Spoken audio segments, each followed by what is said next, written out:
Hello everyone. In this video, we'll continue the next part of the lesson, how the state government works. First, we'll see about the legislature. In India, the legislature consists of two houses. One is the upper house and the lower house. The upper house is called the Legislative Council and the lower house is called the Legislative Assembly. Appar ஹவுஸை ராஜ்யசபான்னு சொல்லுவாங்க, lower ஹவுஸை லோக்சபான்னு சொல்லுவாங்க. இப்போது சில ஸ்டேட்ஸுக்கு எல்லாமே ரெண்டுமே Appar ஹவுஸும் lower ஹவுஸும் ரெண்டுமே இருக்குது. அதாவது legislative கவுன்சிலும் legislative அசம்பிளியும் இருக்குது. அந்த மாதிரி இருக்கிற ஸ்டேட்ஸை பைகார்மல் லெஜிஸ்லேச்சர்னு சொல்லுவாங்க. ஸோ 2019 வரைக்கும் 7 ஸ்டேட்ஸ் இந்த மாதிரி பைகார்மல் லெஜிஸ்லேச்சரில் இருந்துச்சு.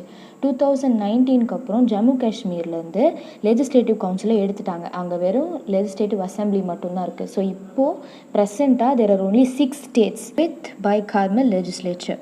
ஃபர்ஸ்ட் லெஜிஸ்லேட்டிவ் கவுன்சில்னால் என்னன்னு பார்க்கலாம். ஸோ லெஜிஸ்லேட்டிவ் கவுன்சிலில் எத்தனை மெம்பர்ஸ் இருக்கணும்னா 40க்கு மேலான ஆர் 40 தான் மேக்ஸிமமான மெம்பர்ஸ். 40க்கு கீழேயும் 40க்கு மேலேயும் இருக்கக்கூடாது.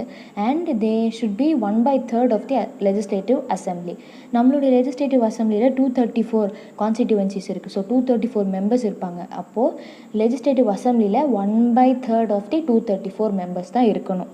அப்புறம் இந்த லெஜிஸ்லேட்டிவ் கவுன்சிலில் இருக்க மெம்பர்ஸ்லாம் இன்டைரக்டாக தான் நாமினேட் ஆவாங்க, இன்டைரக்டாக தான் எலெக்ட் ஆவாங்க. அது எப்படின்னா 1/3 of the members of the legislative council will be appointed or will be elected by the district panchayat and municipalities and district panchayat மூலயமா 1/3 மெம்பர்ஸ் எலெக்ட் ஆவாங்க. அடுத்த 1/3 மெம்பர்ஸ் லெஜிஸ்லேட்டிவ் அசம்பிளி அதாவது சட்டப்பேரவை மூலயமா எலெக்ட் ஆவாங்க.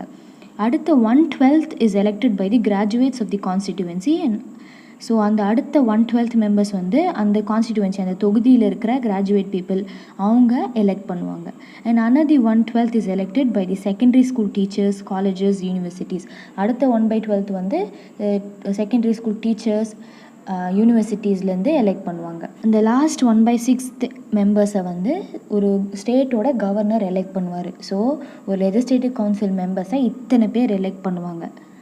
லெஜிஸ்லேட்டிவ் கவுன்சில்னு சொல்லிட்டு இருந்தேன்ல, அது இப்படி தான் இருக்கும். அதோட அரேஞ்ச்மெண்ட்ஸ், இத்தனை பேர் உட்காந்து நம்மளுடைய கண்ட்ரிஸ் ப்ராப்ளமை பற்றி பேசுவாங்க.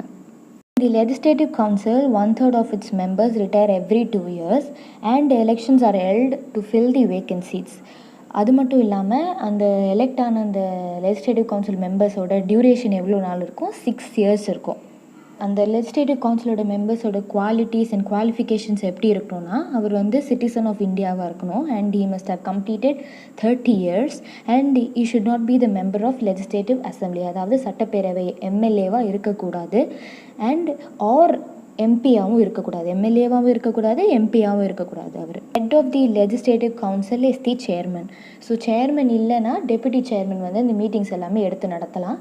ஆனால் லெஜிஸ்லேட்டிவ் கவுன்சிலோட ஹெட் யார்? It's chairman. அண்ட் அவர் வந்து அந்த லெஜிஸ்லேட்டிவ் கவுன்சில் மெம்பர்ஸ் மூலயமா தான் அவர் எலெக்ட் ஆவார். அடுத்து லெஜிஸ்லேட்டிவ் அசம்பிளினா என்னன்னு பார்க்கலாம். The members of the legislative assembly are called the MLA. So எம்எல்ஏவோட full form என்ன? Members of legislative assembly. So to elect these members of legislative assembly, we keep elections in every state. So தமிழ்நாடுல there are 234 constituencies. அந்த கான்ஸ்டிடுவன்சினா தொகுதின்னு சொல்லுவாங்க. So 234 கான்ஸ்டிடுவன்சிலேருந்து ஒவ்வொரு எம்எல்ஏவை நம்ம elect பண்ணி 234 MLAs நம்ம ஸ்டேட்டுக்கு இருப்பாங்க. அண்ட் இந்த 234 எம்எல்ஏஸ் தான் இந்த லெஜிஸ்லேட்டிவ் அசம்பிளியோட மெம்பர்ஸ். அண்ட் இவங்க எல்லாருக்கும் head the chief minister. Picture is one of the example of legislative assembly. இதில் the ruling party, the opposition party, the speaker இவங்க எல்லாருமே உட்காந்து ஸ்டேட்டோட ப்ராப்ளம்ஸ் எல்லாத்தையுமே பற்றி பேசுவாங்க. Next will see about the election to the assembly. Assembly legislative அசம்பிளிக்குள்ளே போகிறதுக்கு என்னென்ன குவாலிஃபிகேஷன்ஸ், என்னென்ன குவாலிட்டிஸ் வேணும், அது எப்படி போவாங்கன்றதை பற்றிலாம் இதில் பார்க்கலாம். So here different parties compete through elections to become the member of legislative assembly. And the person who competes should be 25 years old. 25 இயர்ஸ்க்கு மேலே அவங்க இருக்கணும்.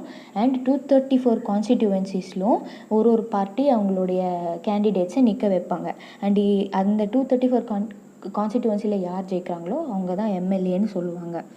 So 1% can stand in 1 constituency or more than 1 constituency. So ஒரு candidate வந்து 1 இல்லைன்னா 2 தொகுதியில் நிற்கலாம். ஒரு பொலிட்டிக்கல் பார்ட்டியில் இருக்கவங்க தான் எலெக்ஷன் கம்ப்ளீட் பண்ணணும்னு இல்லை. ஒரு பொலிட்டிக்கல் பார்ட்டியில் இல்லாதவங்க கூட எலெக்ஷன் கம்ப்ளீட் பண்ணலாம். அவங்கள இண்டிபெண்டன்ட் கேண்டிடேட்னு சொல்லுவாங்க. ஸோ ஒவ்வொரு பார்ட்டிஸ்க்கும் ஒரு தனித்தனி சிம்பிள் கொடுப்பாங்க. கம்ப்ளீட் பண்ணும்போது இண்டிபெண்டன்ட் கேண்டிடேட்ஸ்க்கும் தனி சிம்பிள் கிடைக்கும். அண்ட் இந்த கான்ஸ்டிடியூவன்சியில் எலெக்ட் ஆகிறவங்கள தான் எம்எல்ஏன்னு சொல்லுவாங்க. People who have completed 18 years of their life can vote for the MLA elections. Legislative Assembly cannot have seats more than 500 or less than 60. So அதோடைய maximum value 500 and minimum value 60. Some of the seats in Legislative Assembly are reserved for the SC and ST caste, and the governor can nominate one member from the Anglo-Indian company if the community has more in number of Anglo-Indian people. The service time of the members in the Legislative Assembly is for 5 years, and the governor can cancel the house before 5 years. And the Legislative Assembly meetings is conducted by the speaker, who is elected among the people in the assembly. If he is absent or in his absence, a deputy speaker conducts the meetings. State Council of Ministersனா என்னன்னு பார்க்கலாம். So இந்த நம்ம தமிழ்நாட்டில் 234 constituencies இருக்குது.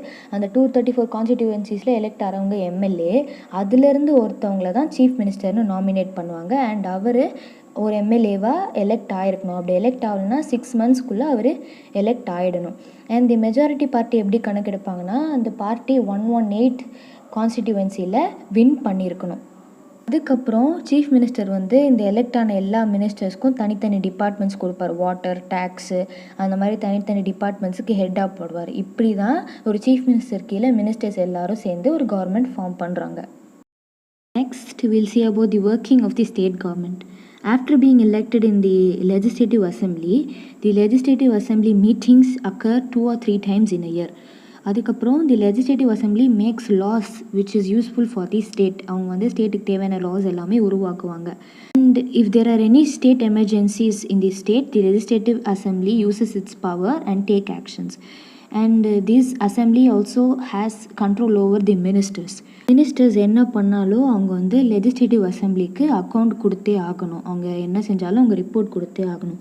அதுக்கப்புறம் இப்போது tax செலுத்தணும், withdraw பண்ணணும், இன்க்ரீஸ் பண்ணணும், இல்லை ஏதாவது ஒரு புது டாக்ஸேஷன் ஸ்டேட்டில் கொண்டு வரணும் அப்படின்னா கவர்மெண்ட்டால் அது அசம்பிளியோட ஹெல்ப் இல்லாமல் செய்ய முடியாது. இந்த எம்எல்ஏஸ் இந்த legislative assembly can take part in the president elections, Rajya Sabha elections, இது எல்லாத்துக்குமே அவங்க பங்கேற்றுக்கலாம். And the assembly can also make amendment in the constitution if it matters. நம்மளோட கான்ஸ்டிடியூஷனில் ஏதாவது மாற்றணும், இல்லை ஏதாவது ஒரு சேஞ்ச் இருக்கணும்னா இஃப் இட்ஸ் நெசசரினா லெஜிஸ்லேட்டிவ் அசம்பிளி பங்கேற்றுக்கலாம். நம்மளுடைய ஸ்டேட் கவர்மெண்ட்டுக்கு ஒரு 3 பேசிக் ஃபங்க்ஷன்ஸ் இருக்குது. Making laws, executing laws and ensuring justice. Laws make பண்ணுறது, laws which are good for our state, and ensuring the laws, அந்த லாஸை எக்ஸிக்யூட் பண்ணுறது, அண்ட் என்ஷூரிங் ஜஸ்டிஸ், எல்லாருக்குமே நீதி கிடைக்கிறது. இது 3 தான் நம்மளோட கவர்மெண்ட்டோட important functions. So that's all for today's lesson. Hope you guys understood. I'll see you in part 3. Stay tuned. Do not forget to subscribe and like. Thank you.